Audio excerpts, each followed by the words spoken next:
prominent author, community man that has put in the work and has shared with us over the years. I think he might have been one of the first persons that he was on within that first year when we started in 2003. And his name is Dr. Robert Ratera. And some of you might remember him. Remember, he was writing books from the Barrows, and he explained how his example and growing up and what he wanted to see different in the community.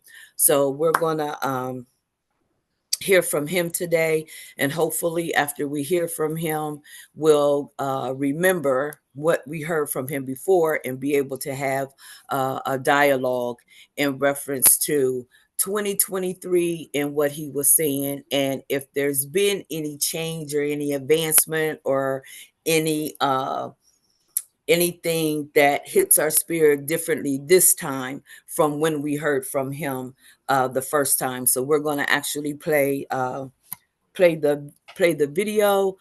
He'll be introduced by Reverend Oliver, and we'll hold our questions and comments for the end of the webinar. Is that okay?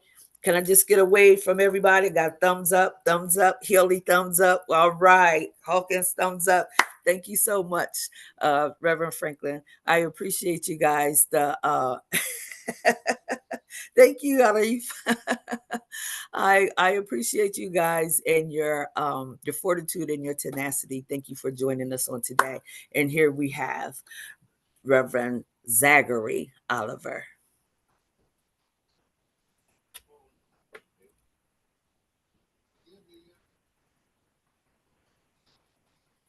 Okay, we can't hear it, VJ. EJ.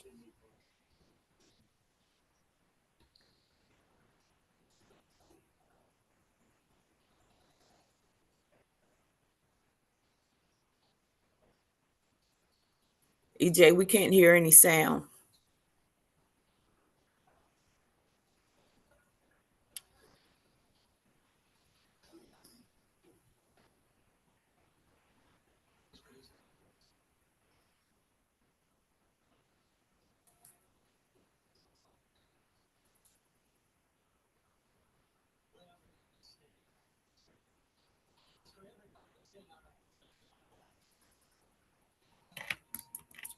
EJ, we have no sound.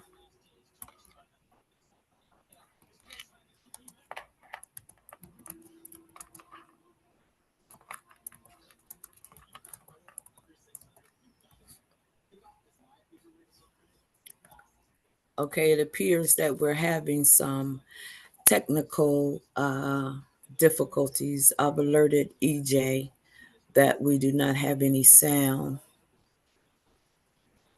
He's the host. I'm not sure what's happening in the background.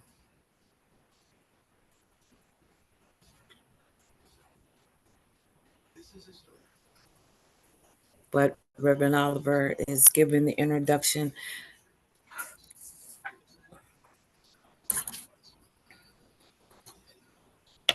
Wow. Okay. Can you guys hear me? Yes, we can hear you loud and clear. Yes. Yeah. Okay. You can hear me, but you can't hear Reverend Oliver. That's okay. Right. Okay.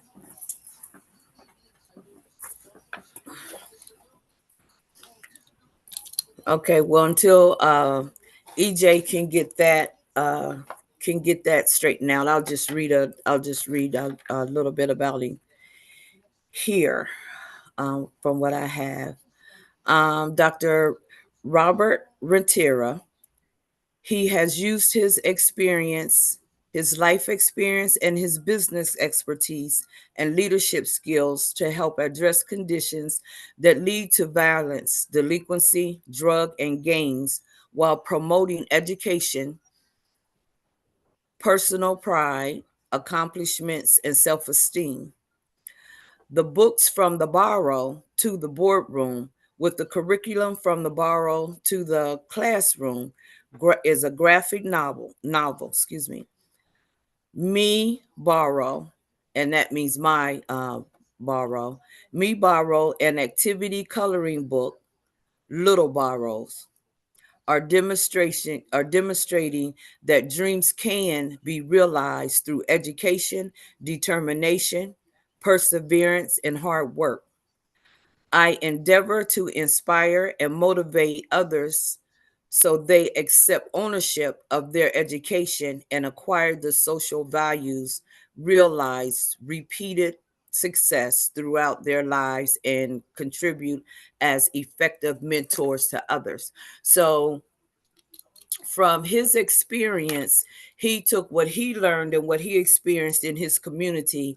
And as he got older, he actually went back and tried to bring the community into a safer place, a more not a knowledgeable place from what he experienced. He didn't want the young kids there to actually go through. So he went back and he mentored, he wrote books. He actually did a school curriculum as well. He did a faith-based curriculum for the churches that they could, lead and talk to the children and be able to bring them into a higher place. We often talk about the church's responsibility and our personal responsibility that we have to lean into the community and to give back to the community. And this is what Dr. Ratira has done. He has written books. He called it me borrow, which is my borrow. And I think the couple that lives in New York, I think they actually met with him as well. So I was hoping that EJ could get the sound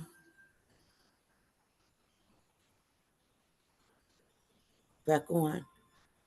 Reverend Franklin, I'm going to ask you, do you have EJ's number? I know you guys are kind of in the same community. Because it looks like he looks like he might have stepped away. But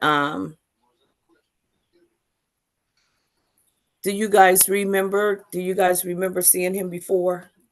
Like I said, he was on earlier on, I believe in 2023. Yeah, I met him a couple times, Dr. Madeline, Okay. at different functions with the Women's Federation and was VFW commemoration of the anniversary of the end of the Korean War, or the armistice, the establishment of the armistice, I should say. He was participating in that event. Okay, wonderful. So you're familiar with the actual work that he does. And and I know, once you lend yourself to the community, it's like the Bible tells us that some sow seeds, some plant and sow seeds, some water the seeds, and some give the increase. And I think he have operated out of both processes. He have sowed, he has watered, and God has given the increase, because he has these books that he has written.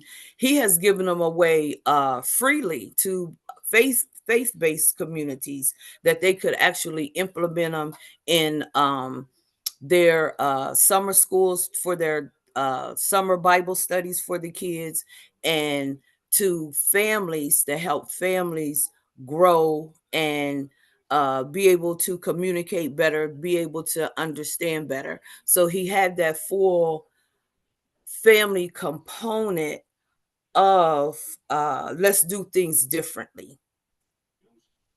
And I sure wish we could hear him. Franklin, excuse me. Franklin, unmute yourself, please. Do you by any chance have EJ's phone number? Yeah, I just sent it in the chat. Okay, great. Mhm. And I tried to send him a text message too. So Okay.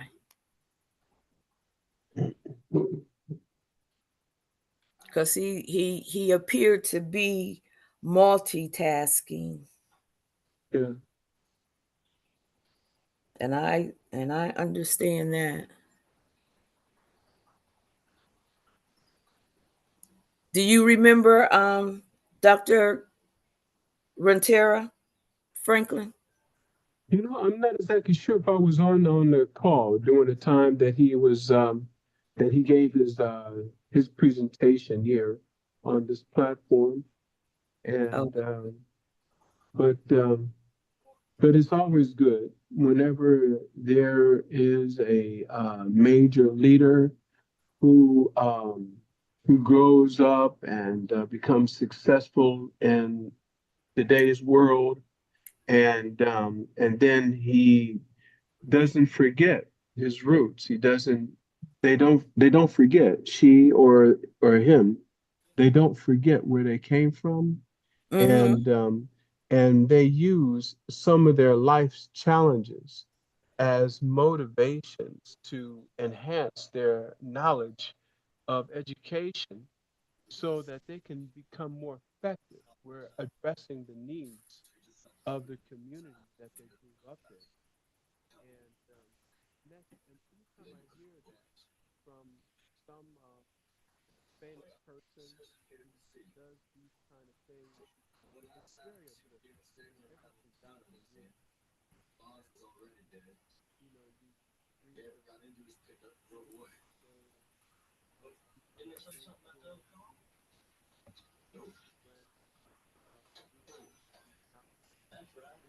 you read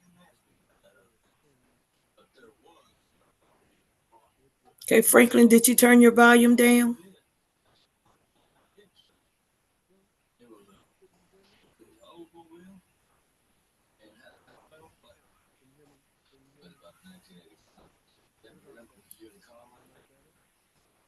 Can you hear me? I can now. Oh, okay, okay. Yeah. Yes. So I don't know where I got cut off, but What you were talking about, it's always good when someone have the experience and they go back into the community. yeah, exactly. You know, and what they probably saw were things that they were not satisfied with, when they were growing up. And I believe what a lot of these men and women do, they see that as, what, maybe this is my opportunity to make a difference. And so it seems as though what they do, they accept that as their personal calling. And I believe they come to the conclusion, if hey, if I don't do it, who else is going to do it? And who knows more about my community than I do, Mm. because I grew up there. My roots are there. So let me expose myself to education, information that will hopefully address the needs that I saw, that were apparent when I was growing up. And so they bring their life experience back, and they work to address those things that perhaps they still see, which are not resolved. And they um, come on the foundation of having some credibility. Um, and I believe they use that credibility to their advantage. Um, it's a good friend of mine, my wife and I. His name is um, Darren Williamson. He's a vice president of the NAACP here in Elizabeth, New Jersey. And Elizabeth back in the day, it was a pretty rough area. But the history is that there were a lot of great boxers who came from this area, who came from this community, roughly around the 70s, around that area, 60s and 70s. A lot of great boxers who came, and unfortunately, from what I understand, things got a little bit, some corruption set in, and they were not able to capitalize on the natural talent that came from these athletes that grew up in this area. But one of the guys who was really good was this former detective Darren Williamson. He was the state national the state champion, natural golden state Golden Glove champion, and he won it twice. And and he also admits that he was pretty rough. He's a pretty rough character growing up, but he had a life-changing experience. And when he met Christ, Jesus came to his life, and that changed his whole attitude. And from that inspiration and from that revelation, he became he became a policeman, and so he's well decorated. He's well decorated. He's been acknowledged by the mayor, the cities, many times. And when he retired, he still got recognized for that. And I remember when he was patrolling the streets one time, before his retirement, he was on the corner patrolling the streets because there was something going on. And so Darren would say, hey, what's going on? Like he knew this person. And, and these guys from the hood, they would extend their arms out to him, shake his hand. And when I went to a council meeting, one of the people of the council meeting said, Darren, Detective Williamson, I saw him policing our area, but he was just too friendly, with the people there. And, and I kind of raised up my hand. I said, what's wrong with being too friendly? I mean, that's an asset. And, and so what it showed is that he had credibility, with the people. And so, so that's why, that's a good reason why we should always pray for each other, because you never know the circumstances that somebody has been in. We don't know their life story, and let us free ourselves from being a judge to somebody, because only thing we need to do is say the right thing at the right time when that person needs it. And those words can make a life-changing effect on somebody. And perhaps maybe that is probably what somebody did with him, pulled him aside, and he became, I guess you can say, a person who brought a spirit of possibilities, a spirit of hopefulness to the community. And I believe that's what God is calling all of us to do in our own unique, special way. So that's what I believe that probably our presenter here probably has these type of similar characteristics that surrounded his efforts to empower and uplift his community. Yeah.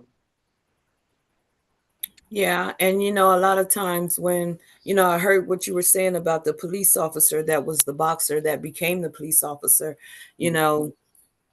it's so profound in you saying that we don't know where someone comes from, Right. but just like Dr. Rentero, his upbringing pushed and propelled him into a place, but he was able to go back and make a difference.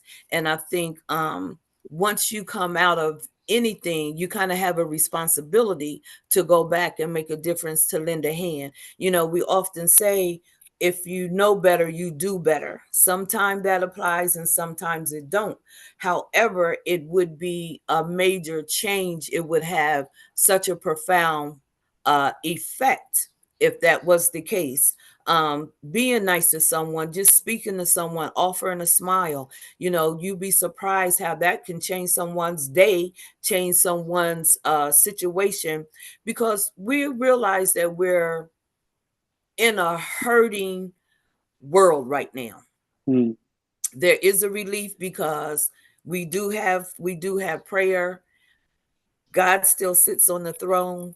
And I don't want to go into a sermon, but God still sits on the throne and he's still in control. But there's these outside interferences and noises that we have to deal with it. And we could take the time to just be kind to someone, to offer a service or to call someone and ask them how they're doing, to have a conversation, someone walking in the store.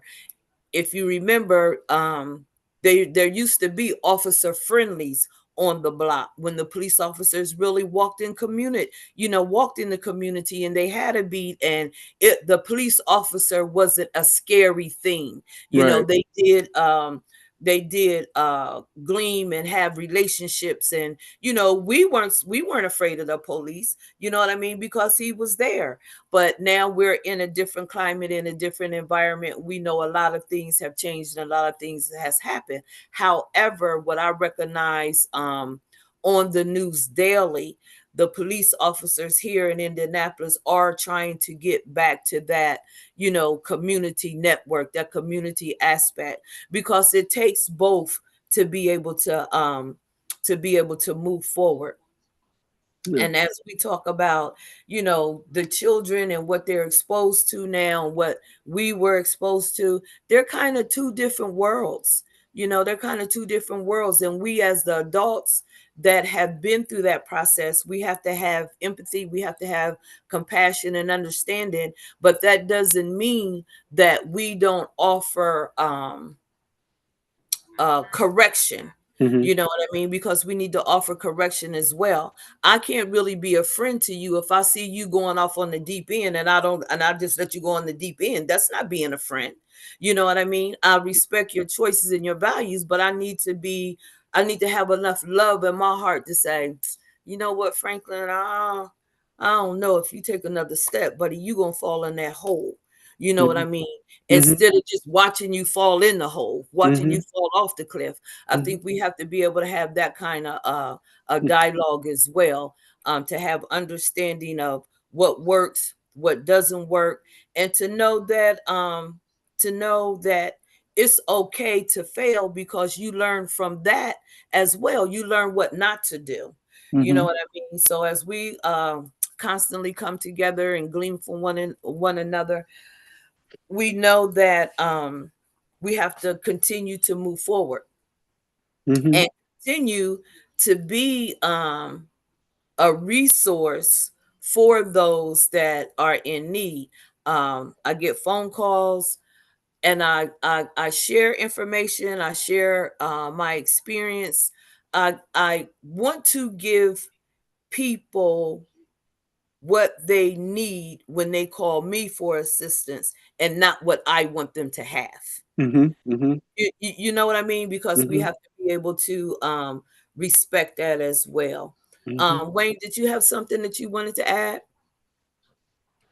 Oh, just a little story. I grew up in a very small town in New Hampshire in the 1950s, and we had just one sheriff, and there was not a he was the police. There was not deputies and a lot of us people alongside him, and we had very little crime. But young guys, they do mischievous things. Like we would sometimes get together and throw apples at passing trucks and cars, that kind of thing. And one time I got caught doing that, and Mhm. sheriff came to my house, knocked on the door, and I knew why he was there. My father didn't know why he was there. And he comes in, and his name was Corley. And he says to my father, Hank, I got to talk to you. And dad said, what's this about? And then he looked at me, and I looked down and looked away. And he says, well, your boy's been doing some things I don't think you know of. And let's sit down and talk about this. And so we went to the dinner table, and he sat down, and I sat down, and my dad sat down, and he laid out what I had done, and scared the hell out of me. And my father listened and agreed with him and asked, well, what should we do with this boy?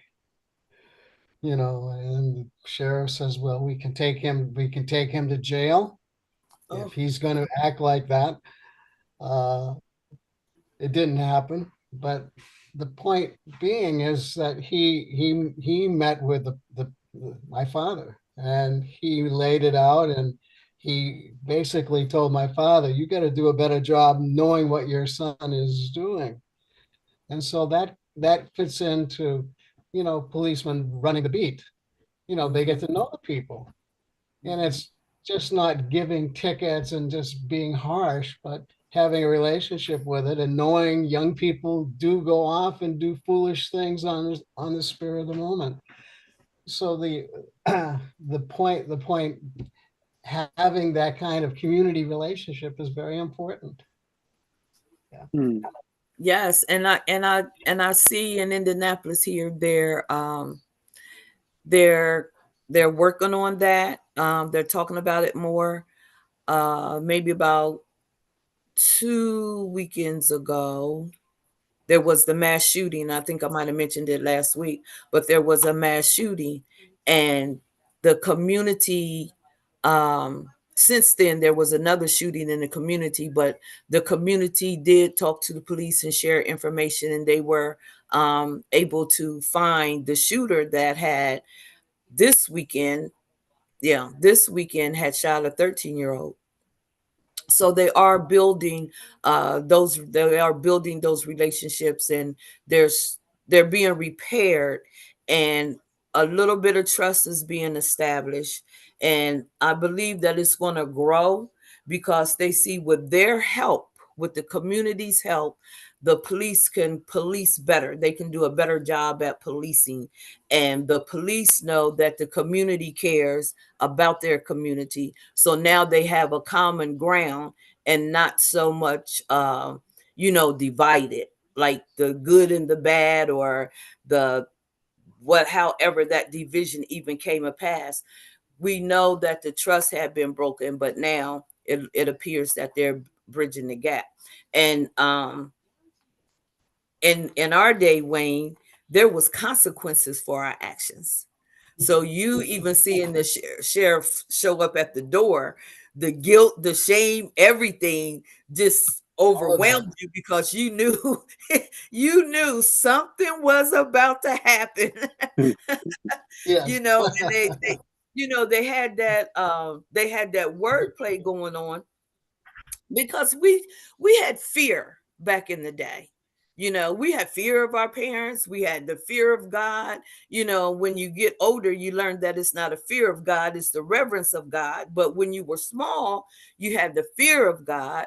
So when he said, what should we do with this boy, and he goes, oh, well, we can take him to jail, they knew that would stop you right in your tracks.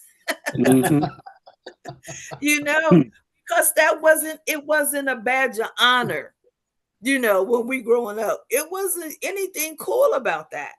That was just consequences. So, but now we live in a different climate, and it appears to be the a badge of honor where we know that it's not. But I trust and believe that it's enough youth out there, because I'm beginning to see different programs that were being ran for the summer, where they're bringing the kids together and they're allowing them to express themselves through art. They're allowing them to express themselves through sports.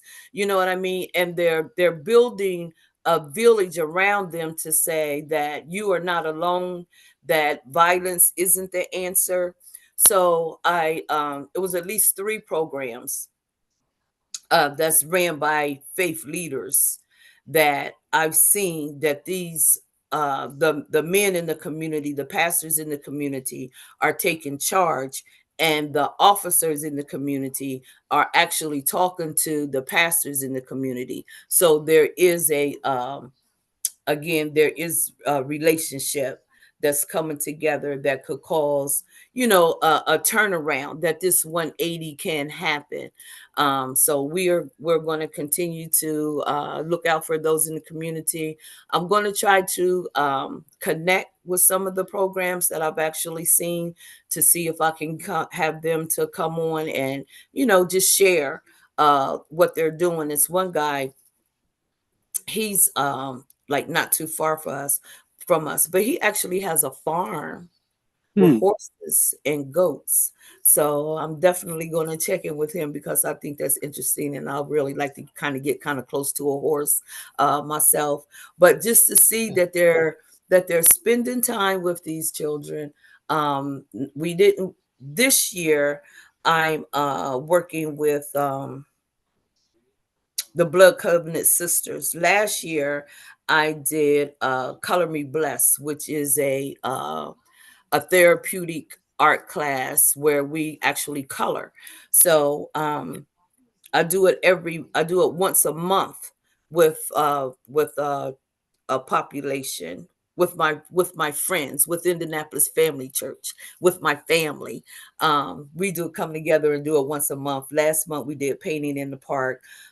This month, my daughter sent me a huge poster uh, coloring print, and I cut it up and I gave it to each person that attended the session. They'll go off and color it, and then we'll put it back together to see what it looked like. And the theme is we're better together. So and with therapy, whether it's art therapy, whether it's riding horses, whether it's playing basketball, it's a time to release that energy that's stored up, whether it's music. Franklin, I know you can relate to the music aspect of it, but creative therapy comes with passion. You know what I mean? So to see these young people in those areas and being able to, express themselves, it lets you know that they're not they have an understanding that they don't have to suppress their feelings, but if they're able to express it, it gives them a clearer mind and a better level of understanding, give them an opportunity to have critical thinking, because critical thinking come through art. You got to decide what colors you're going to use, you got to decide what shape you're going to use, you got to decide what if you're writing music, you got to decide what notes you're going to use, what you want the melody to sound like. So those type things for young people are really important as they continue to have to move and navigate through the world that we live in now, to give them alternative choices. So that's what we are working on in that aspect. So in and through it all, as Barrow has wrote these books and have done coloring books, coloring activity books, and he has wrote these curriculums for faith-based organizations and for the school. One of the questions he asked was, he went back to Genesis, and he talked about human beings, male and female, being made in God's image and in his likeness. And he asked about in one of his assessments, he asked, what characteristics would you want in a mother? What characteristics would you want in a father? You know what I mean? To give the kids an opportunity to think, now what does a perfect mom look like? What does a perfect dad look like? Or what does not even to be perfect, but to be loving, to be nurturing. You know what I mean? So he's asked those questions, and in the process, it allowed a child to think about what the parent that they have, because they could just describe the parent that they have, the mother that they have, the father that they have, or they could describe those characteristics and add other characteristics to that, but it gives them the opportunity to be outside of themselves and view what they thought the good parent was. You know what I mean? So that in itself was good. And when we talk about parenting, we talk about parents having issues, whether it's work or not work. You know what I mean? Whether it's they need a mental break or don't need a mental break. But we don't always consider the children. Do you think that the children ever need a mental break from their parents?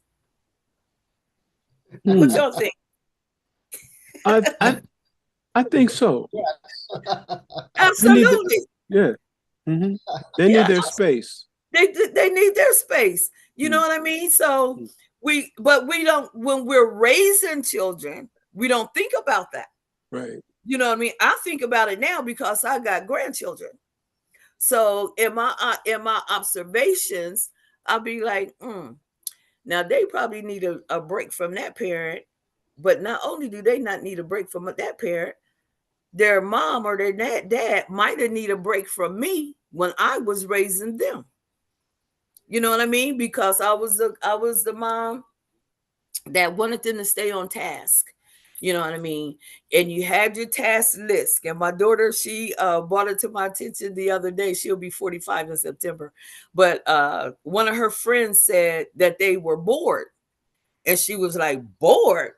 Bored? That is not in my vocabulary. She said, I remember when I was growing up, when we said we were bored, my mom gave us a dictionary and we had to look up words in the dictionary. And then she would come and ask you, well, how many words did you look up? You know what I mean? And we kind of laughed about it now. But at that time, that word was deleted from their vocabulary. However, that was something that my parents shared with us. There's no such thing as boring. An idle mind is the devil's workshop. So you're not going to sit around with an idle mind. So you can read, you can draw, you can color, you can cut grass.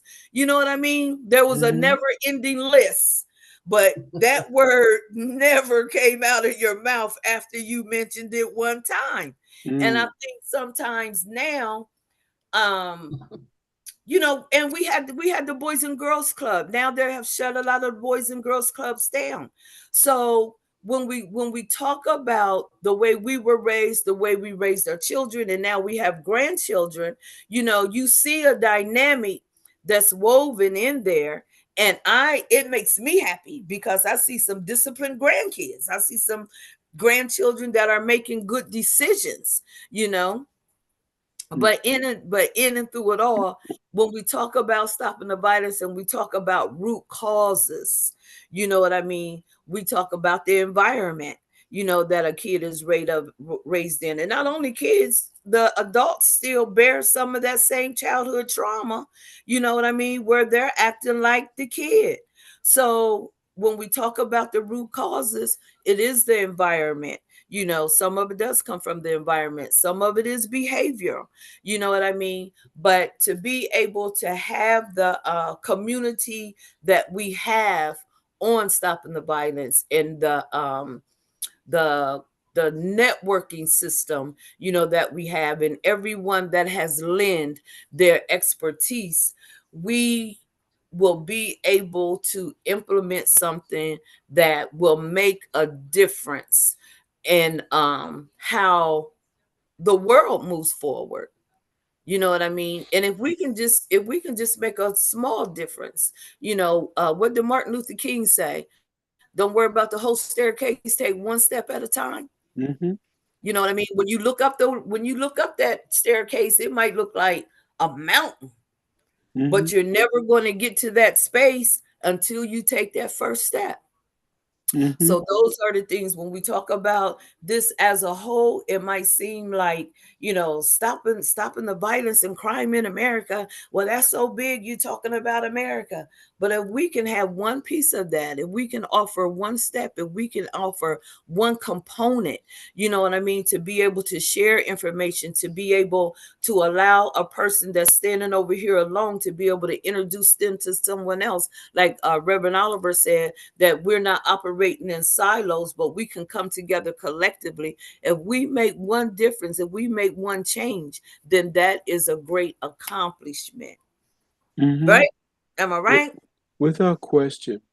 And it seems as though all of these speakers who offered all their therapeutic programs that Mhm. made a positive difference in their respective communities had two characteristics, had two things consistently, uh, two consistent elements that they applied that led towards the direction of their healing. One is putting God first, Yes. and the other component was that they uh, allow themselves to be an extension of their family. Yes. And and so that is an incredible uh, motivation to go into a situation with, because when you put God there, well, then what it does, it opens the pathway towards giving us a stronger level of consciousness. It gives us the ability to be able uh, to see the possibilities that lie within the person. And it Mhm. takes us away from the habit or going, it stops us from going in the direction of judging, right? Mhm. And Mhm. and you know, and those elements are so important because especially in today's world, we're dealing with um what is the balance? Like yesterday, UPF had a program talking about AI, and that's Mm. and that's a big conversation right now. And I had the honor and pleasure of working with David Eaton here in our community in Elizabeth, because we are working to try to keep Curtis Farrell's vision that, to try to create a Peace Starts With Me choir. And we're working on taking that on and not allowing that to fall away. You Mm. know, we're working to try to continue to cultivate that. Mhm. And because one of the beautiful things that our church brings to the table is this one story, guys. I hope you don't mind me sharing. And that is that about over 30 years ago, I was in a choir. It was led by another maestro, Francesco Centelli. And so our choir, with filled with unificationists. We had white brothers, black brothers. We had Asians and Latinos, mixed up. And so this was at a wealth building seminar. Um, it was created and it was directed and produced by one of our black ministers, our Christian ministers. And so they put God in there first because what he was trying to do, he was trying to empower his community to take ownership, to have and help them to understand the direction of becoming financially literate. Mm. And so it was filled with with that Christian element, as well as the practical solutions and the steps. And along with that, there were at least 10 choirs, 10 maybe to 12 choirs. And these gospel choirs, they were doing it. They were kicking butt. And then it was our turn, unificationists. It was our turn to go up and sing. And so we were a little bit intimidated at first, but we were poised. And we got up there, and I kid you not, even though those choirs were killing it, we held our own. We held our own. And the master of ceremonies was so inspired. This is almost exactly what he said. He said, brothers and sisters, you see these members of the Unification Church? Yeah, you look at them. Take a good look at them. It almost looks like the United Nations. They Wow. got they got black brothers and sisters. They got white brothers and sisters. They got Chinese or Japanese and got Latinos up in there. You know, take a good look at it. That's what the kingdom of heaven looks like. That's And right. you know, and see, that's what we bring to the table. That is the testimony, direct testimony of our true parents, to bring everybody, one family under God. That's true because it's diversity. Exactly. Yes, bring everyone together. Yes. Yeah. Yes, yes. And it is a beautiful thing when you see all people of all nations and all colors and speaking different languages and just getting along together, concentrating on what they have in common rather than their differences. Yeah. And it's like you said, standing on the principles of God and showing love, just allowing love to flow through you. You know what I mean? You don't come with any preconceived ideals or, any mistrust. You're just showing up for your brothers and sisters in that way.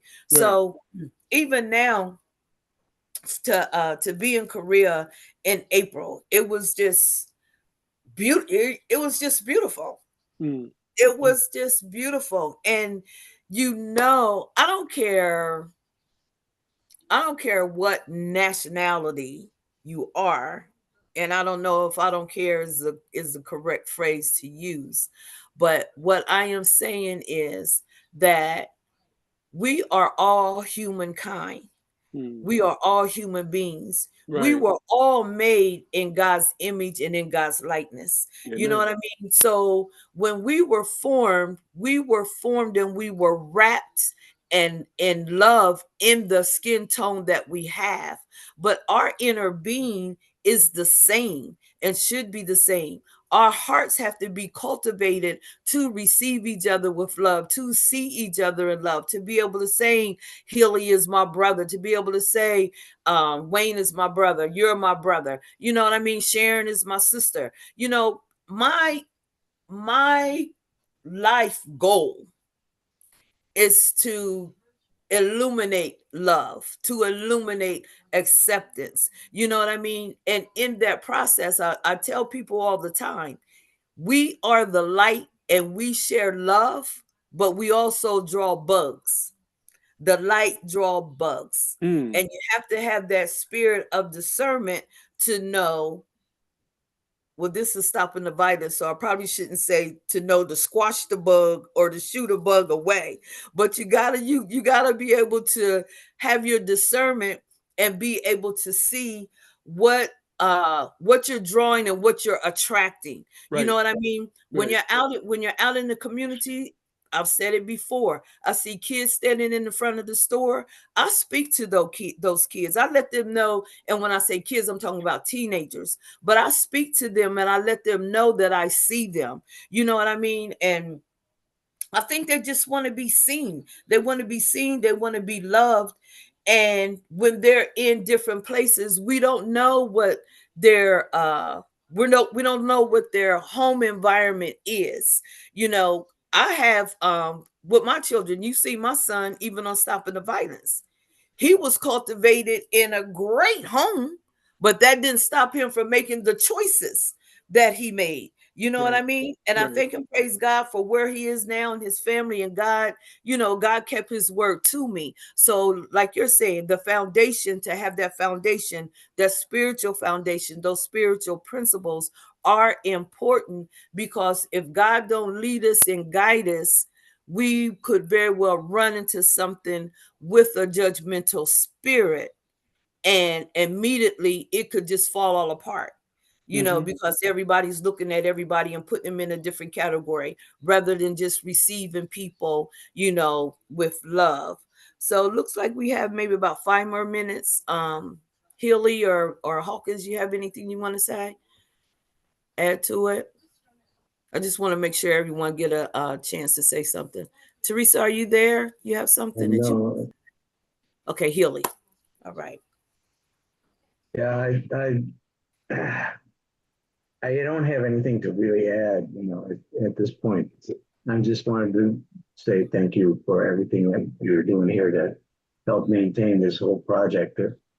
Stopping the violence is an essential element in our community in these days on every level, not only in the family, but in the world, seeing, the Jews and Christians, whatever, they're fighting. So, we got a long way to go, but it all starts with God. There's no doubt about it. There's That's no doubt right. about it. But God That's first. right. Yep. Mm-hmm. Put God first. Thank you so much. I appreciate that. Yeah. And that was a lot, John. That was a lot. You said a lot. Mm-hmm. Thank you. I appreciate it, because that's what it takes. And Scripture said we could say but one, you know, and from the time that we've been on here, you know, everyone that comes on here is a support person. You know, their presence make a difference. Their prayers, you know, make a difference. So there's no such thing as no one has anything to say or no one is not as valuable as the next person. God said he is not a respecter of person. You know what I mean? So in that process, we all have value. You know, we all have value. We all do what we can do. And we say the least we could do is pray, but that's the most we could do. That's the most we could do because, like you said, we want the vertical to line up with Christ and what he's doing, that he'll strengthen us to do the horizontal, you know. So, in the process, as we continue to meet, I'm still working and prayerfully we'll have a live person on next week. I don't know if it's summer and people are moving around, got busy schedules, but maybe next week we'll have a live person to actually come on and speak. But this has served us well because it gave us an opportunity to just really have a dialogue and to bring 2023 into 2025 and know that this program continues. And I think we actually started in 2022. 22, 23, 24, 25. I think it was 2022, 2023. You know what I mean? But in that process, as we know, we've had a gambit, you know, of voices of expertise, and they're doing the work. I know you guys have heard the song, maybe or maybe not, Boots on the Ground. They got the boots on the ground and they're running in their communities and they're doing the work just as well as we come on over here every week and we share. We're doing the work. John Healy, Wayne, I appreciate you. Teresa, I appreciate you. Franklin, you know, you're always there. I laugh sometime when I first met you. I think it was in New Jersey, and Yep. you were singing. Yep. You were singing, Yep. and I think we might have been at It was Famicon. Femicon. That's Yep, right. you were singing, and I told my sister, I was like, "Oh my God, Reverend Franklin, he could really sing." And then it was another time we was up there, and I came and got you. I said, "Sing for my sister." You were like, "What?" I was just sing a little bit. You know what I mean? So when you sing, you're singing into the glory of God. You know what I mean? You're making that joyful noise, and if you can share that, you know, with the community and draw people closer to God, that's amazing. You know, that's all he wants. And with my coloring, um the conversations that we have, and once we start coloring, that is just it for the hour. The meditation, the presence of God, the atmosphere becomes still, it becomes sweet. You know what I mean? And my Japanese sisters, they are just amazing. I mean, they are just amazing, and they are really a blessing unto my soul, along with Pastor Jack and his wife and Dr. Carlson. But we do what we do. You know what I mean? Everybody has a place and we have to respect that place. And as we give of ourselves, that's what God actually honors, because we're giving of him. You know what I mean? He said in the last days, he'll draw all men nigh unto himself. We are himself. We are his mouthpiece. We're his eyes, we're his ears, his hands, and his feet, for us to lend ourselves to those that are seeking the kingdom of heaven here on earth. So again, I thank you guys. I appreciate you. Maybe by next Wednesday, our fearless leader will have returned. If not, we'll meet the same place, the same time, and continue the work that we have been called and commissioned to do. We thank and praise God for true parents as mothers standing. Lord Father God, we know that she is not standing alone. Holy Mother Han, we know that she is not standing alone, that she has the heart and the support, you know, of a global atmosphere that is praying for her. But on this end, we're going to see that her prayers are answered, and we're going to continue to push this machine forward, that we'll be able to make a change in our communities. Enough said. Amen. All right. Next. All is well. Until we meet again, I thank you so much. And I give you my blessings for the rest of the week until we meet again. You guys have peace, be blessed, and enjoy this thing called life, because you can't get out of it alive. Amen. Amen. Right. All right. Take care. God Thank bless. you. Thank you. Thank you. so much. Thank you so much, one and all. Thank All you, right. everybody. God bless. Yes. We are doing it together. Yes, we are. Absolutely. We're better Absolutely. together. We're stronger Mhm. together. Thank you so much, EJ. We know that you're multitasking. So we thank you and we appreciate you as well. Mm-hmm. Yes. Madeline, thank you. See you next week. All Thank right. you. See you All next right, week. thank you. Take care. Sorry about that. I don't want to cut your conversation, so I just kept it going. I noticed the We messages, but appreciate it. I went to the restroom and I am sorry. It's, But- it's okay. But your we made it through. conversation was even better. So I think it went Yeah. well. Thank you, Dr. Thank Madeline. you. All right. God bless. Until we meet again.